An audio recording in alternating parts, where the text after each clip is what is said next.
আমি বিএনপি পন্থী, কিন্তু জাফর ইকবাল আওয়ামী লীগ পন্থী না, কোনো গণনা দেখবেন না, বুঝছেন?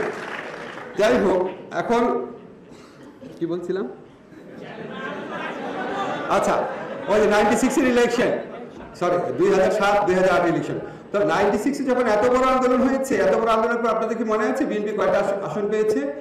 3টা জোট মিলে আন্দোলন করেছে, 116টা আসন পেয়েছে। আমি চ্যালেঞ্জ করলাম বাংলাদেশে যারা তরুণ প্রজন্মের গবেষকরা আছে, আপনারা 2008 সনের ইলেকশন ইনভেস্টিগেট করে দেখবেন। এই ফ্যাসিস্ট শেখ হাসিনার যে ভুয়া নির্বাচন, প্রথম ভুয়া নির্বাচন যেটা 2014 সনের, 2018 সনের, 2018 সনে ভুয়া নির্বাচনে বিরোধী দল যতগুলো আসন পেয়েছিল, প্রকৃত বিরোধী দল মোটামুটি বিএনপি সেরকম আসনে পেয়েছিল 34 না 35টা আসন। এটা কোনোভাবেই সম্ভব না, অসম্ভব ব্যাপার। 2008 নির্বাচনে এটা কোনোভাবেই সম্ভব না, অসম্ভব একটা ব্যাপার। আপনারা ইনভেস্টিগেট করে দেখেন তখন 111 আমলে কি হয়েছে। আমি এখানে ডিটেইল বলতে পারবো না, বাট একটা জিনিস শুধু বলি, 111 গভর্নমেন্টের মধ্যে একটা কম্পোনেন্ট ছিল, তখন এই ভয় দেখানো হয়েছিল যদি আবার বিএনপি কোনোভাবে ক্ষমতা আসে তাহলে আর্মি তারপরে প্রশাসন সহ অনেকে একদম সাইজ করে ফেলবে। এই ভয় দেখিয়ে অনেক কিছু করা হয়েছিল। পরে একটা সময় আসলে এদের লেখালেখি করবো। আচ্ছা, আমি ওই প্রসঙ্গে ফিরে যাই। একটা হচ্ছে ন্যূনতম গণতন্ত্র, আর হচ্ছে উৎকৃষ্ট গণতন্ত্র। উৎকৃষ্ট গণতন্ত্র হচ্ছে যেটা প্রকৃত গণতন্ত্র, যেখানে আপনার শুধুমাত্র 5 বছরে না, প্রত্যেকটা সময়ে জনগণের ইচ্ছার প্রতিনিধিত্ব থাকবে।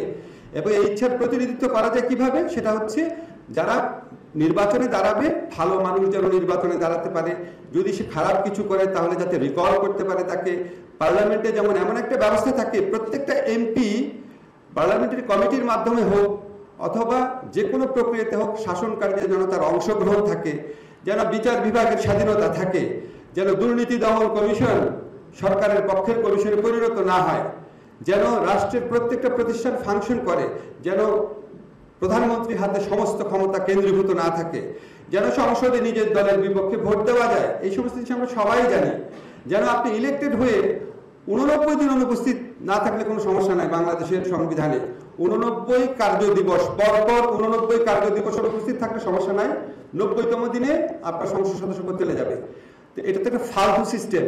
তো এই ধরনের সিস্টেম যেন না থাকে, উৎকৃষ্ট গণতন্ত্র, উৎকৃষ্ট যদি গণতন্ত্র আমরা চাই তাহলে আমাদের কিছু সংস্কার করতে হবে। সুষ্ঠু মানে স্মুথ ট্রানজিশন অফ পাওয়ার, সুষ্ঠু হাত বদল। এই অবাধ এবং সুষ্ঠু নির্বাচন আমরা দেশে 3-4টা দেখেছিলাম। আমরা এত খারাপ ছিলাম না এই ফ্যাসিস্ট শাসন আমলে যেরকম ছিলাম। এটা হচ্ছে ন্যূনতম চাওয়া, যেটা আমরা 1991 তারপরে 2টা নির্বাচনের সময় দেখেছিলাম।